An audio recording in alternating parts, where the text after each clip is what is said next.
Aujourd'hui, je suis très contente de vous raconter une histoire qui finit bien, une histoire de disparition d'enfants qui finit bien. C'est un petit peu un conte de Noël avant l'heure. C'est en tout cas un formidable cadeau de Noël pour Suzanne Caruana, une Anglaise qui pleure la disparition de son petit-fils depuis 6 ans maintenant. Tout commence en septembre 2017 lorsque Suzanne, qui est la tutrice légale d'Alex Batty, accepte qu'il parte en vacances avec sa mère. Mélanie Batty décide d'emmener son fils en Espagne en vacances, près de Malaga. Son père est du voyage. Hélas, le 8 octobre, Alex Batty ne rentre pas chez sa grand-mère. En revanche, Suzanne reçoit une vidéo sur Facebook dans laquelle Mélanie, sa fille, et son ex-mari David expliquent qu'ils ne rendront pas l'enfant car ils ont décidé de vivre autrement. Dans cette vidéo, Alex explique à sa grand-mère qu'il se sent 1000 fois plus heureux avec sa mère. Et pendant 6 ans, Suzanne n'aura plus aucune nouvelle d'Alex. Elle va multiplier les appels sur les réseaux sociaux, dans la presse anglaise, mais sans aucune réponse de la part ni de sa fille, ni de son ex-mari, ni de son petit-fils. Et puis tout bascule il y a 2 jours dans le sud de la France. En effet, dans la nuit de mercredi à jeudi, alors que Fabien Accidini, il tombe sur un adolescent hagard sur le bord d'une route. Il est 3 h du matin, il pleut des cordes, le gamin a l'air un petit peu hébété, il a un skate sous le bras, un sac à dos et une lampe torche.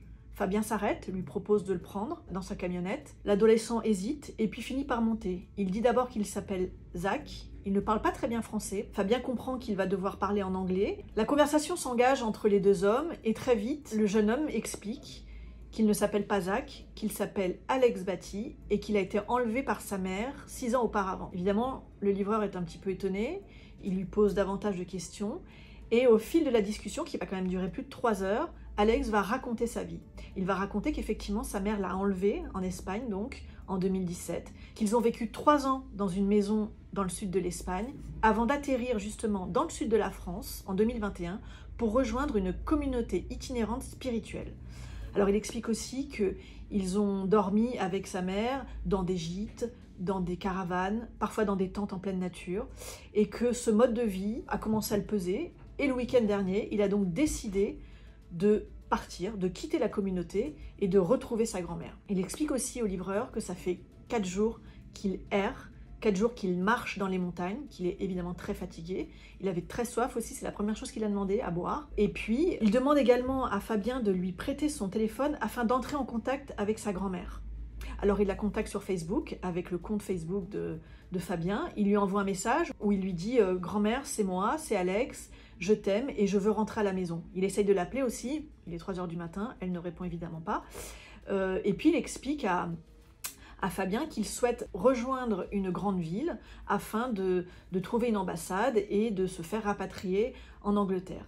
Fabien lui suggère plutôt d'aller voir les gendarmes dans un premier temps, ce qu'ils font au petit matin, et c'est ainsi que Fabien décide donc de contacter la gendarmerie et il remet l'adolescent aux autorités. Depuis, le parquet de Toulouse a confirmé qu'il s'agissait bien d'Alex Batty. Il a pu s'entretenir avec sa grand-mère qui s'est dit soulagée et ravie de retrouver son petit-fils. Pour l'instant, Alex se trouve toujours sur le territoire français. Il se repose dans un foyer. Il attend que des policiers britanniques viennent le récupérer. Sa grand-mère, qui est très affaiblie, l'attend de pied ferme en Angleterre. Il reste néanmoins plusieurs zones d'ombre dans cette affaire. Les enquêteurs vont essayer de retrouver la mère et le grand-père d'Alex et aussi cette communauté pour savoir s'il s'agit juste d'une communauté spirituelle ou d'une secte. Cette disparition rappelle aussi celle des frères Fortin qui avaient été retrouvés en 2009 après plus de 11 années de cavale avec leur père. Eux aussi avaient vécu un petit peu dans la nature, avaient vécu une vie d'errance dans la même région avant d'être retrouvés par les autorités.